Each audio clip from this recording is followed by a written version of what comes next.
Bismillahirrahmanirrahim. Assalamualaikum warahmatullahi wabarakatuh.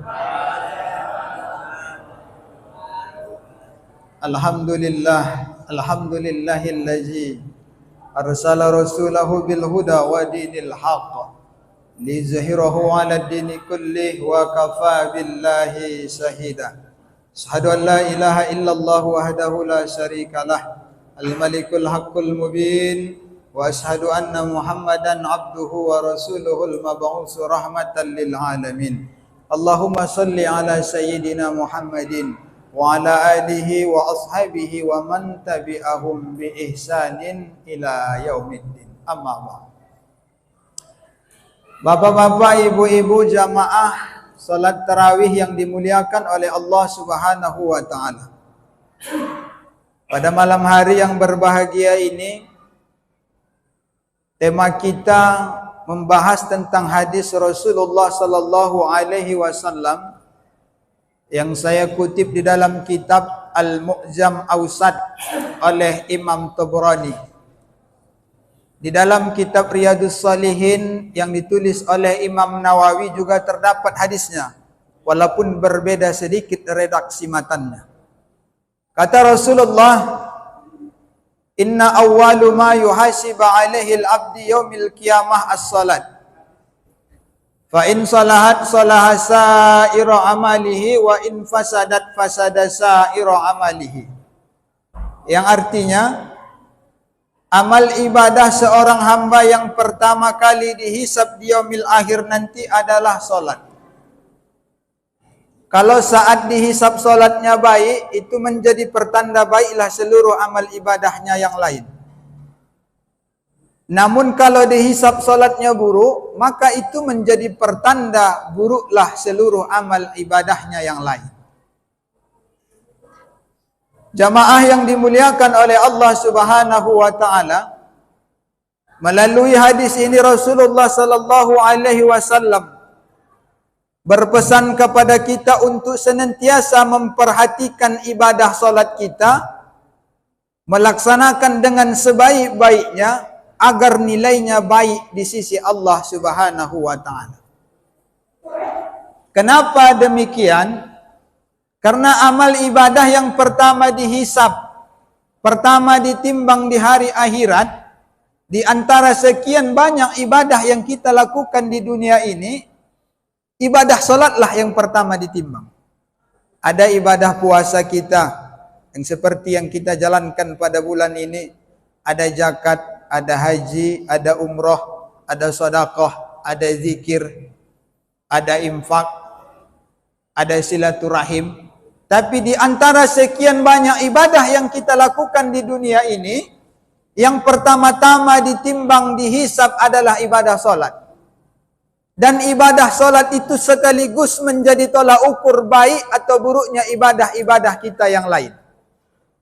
Kalau ibadah solat kita buruk, maka janganlah berbangga dengan haji kita yang berkali-kali. Jangan berbangga dengan umrah kita yang berkali-kali. Jangan berbangga dengan sedekah kita yang luar biasa. Jangan berbangga dengan zikir kita yang lama duduknya. Kalau solat kita masih buruk, dinilai oleh Allah Subhanahu wa taala. Pertanyaannya adalah, kenapa salat ini Allah jadikan sebagai amal ibadah yang pertama dihisab sekaligus menjadi tolak ukur baik atau buruknya ibadah kita yang lain? Maka jawabannya adalah karena salat adalah ibadah yang termulia di antara sekian ibadah yang lain. Hal ini bisa kita lihat dari dua sudut pandang. Yang pertama dari segi kronologis, yang kedua dari segi dalil. Kalau dari segi sejarah, maka bisa kita lihat di berbagai macam kitab, tidak ada satu ibadah pun tatkala Allah perintahkan kepada kita, Nabi itu mesti naik ke langit. Katakanlah ibadah puasa ini diperintahkan kepada Nabi Muhammad, Nabi itu cukup di dunia, yang bawa perintah itu malaikat Jibril. Tapi salat berbeda, karena begitu penting dan utamanya ibadah salat, Allah tidak ingin melalui perantara malaikat Jibril. Allah ingin Nabi kita lah sendiri yang menjemput perintah salat itu, sehingga terjadilah peristiwa Isra wal Mi'raj. Secara kronologis nampak jelas bahwa salat bukanlah ibadah yang sangat biasa. Adapun secara dalil bisa kita lihat pertama dari Al-Quran.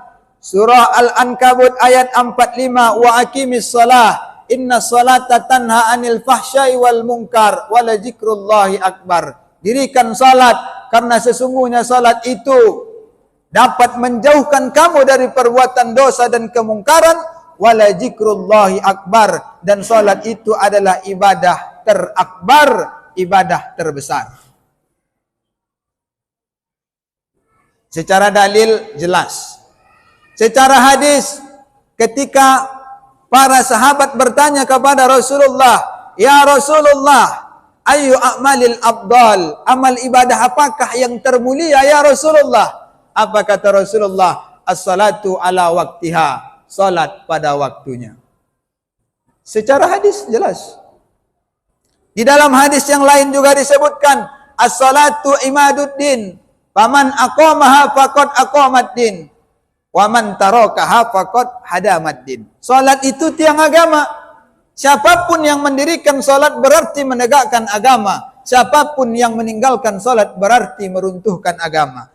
Maka siapakah manusia yang lebih hina lagi di dunia ini selain daripada orang yang meruntuhkan agamanya sendiri?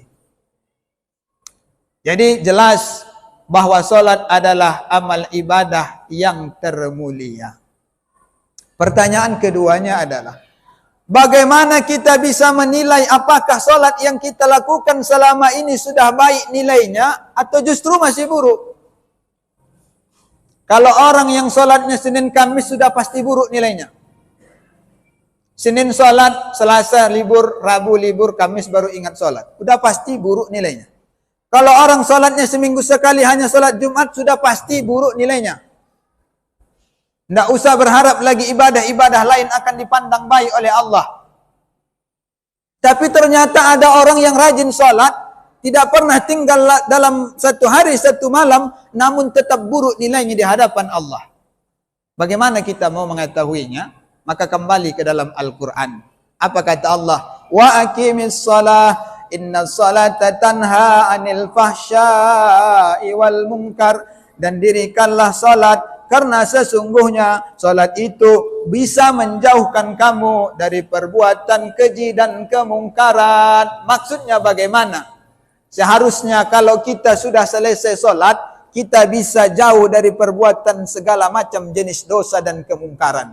Namun fakta dan kenyataan, begitu banyak orang yang salat tapi masih suka melakukan perbuatan dosa dan kemungkaran. Itu artinya ada yang salah dengan salatnya. Ini janji Allah. Inna salata tanha anil fahsya'i wal munkar. Kalau kamu salat, kata Allah, kamu akan jauh dari perbuatan dosa dan kemungkaran. Sekarang ini bisa kita lihat, salat jalan terus, maksiat juga dikerjakan. Salat dikerjakan, merendahkan orang juga dilakukan. Salat dikerjakan, berperilaku sombong juga dikerjakan. Salat dilakukan, tapi menggibah orang juga dilakukan. Bukankah menggibah, merendahkan diri, berperilaku sombong itu adalah perbuatan dosa? Semuanya perbuatan dosa. Kenapa bisa itu dilakukan? Itu artinya ada yang salah dengan salat yang kita lakukan selama ini. Bapak Ibu yang dimuliakan oleh Allah Subhanahu wa taala. Maka karena itu, pesan yang bisa kita ambil dari hadis ini adalah bahwa bersungguh-sungguhlah dalam melakukan ibadah salat. Jangan sampai ibadah salat yang kita lakukan ini sia-sia di hadapan Allah Subhanahu wa taala. Dan jangan pernah kita beranggap remeh terhadap ibadah salat. Jangan sekali-kali berusaha meninggalkan ibadah salat. Kata para ulama, menurut Imam Syafi'i, Imam Hanafi, Imam Maliki, orang yang meninggalkan ibadah salat dengan sengaja sekaligus tidak mengakui itu perintah kepada dirinya, maka sungguh dia telah kafir. Ada pendapat yang lebih keras. Menurut Imam Ahmad bin Hanbal mengatakan, meskipun dia yakin bahwa perintah salat itu wajib kepadanya, namun ketika dia tinggalkan dengan sengaja, maka sungguh dia telah kafir. Apa rujukan yang dipakai oleh Imam Ahmad bin Hanbal? Hadis Nabi. Al-ahdu bainana wa bainahum as-salat. Faman tarakaha faqad kafara. Perbedaan antara kita dan dengan orang-orang yang tidak beragama Islam adalah salat. Faman tarakaha. Siapapun yang meninggalkan salat, faqad kafara, maka sungguh dia telah kafir. Kalau kita pakai pendapat Imam Ahmad bin Hanbal, wah luar biasa banyak orang kafir di sekitar kita ini. Maka berhati-hatilah kita, jangan dengan mudah meninggalkan ibadah salat. Jangankan meninggalkan ibadah salat, sedangkan orang yang salat pun Allah katakan celaka.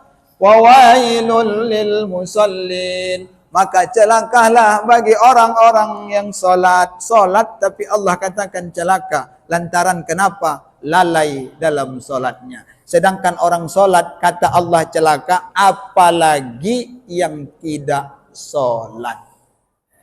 Jemaah yang dimuliakan oleh Allah Subhanahu wa taala, demikianlah tausiah kita pada malam hari yang berbahagia ini. Pada kesimpulannya, kalaupun kita berpuasa pada bulan hari ini, tapi menganggap enteng dengan ibadah solat kita, maka sia-sialah ibadah puasa kita. Jangan sampai kita begadang tengah malam melakukan solat tahajud, sehingga solat subuh pun tidak terlaksanakan.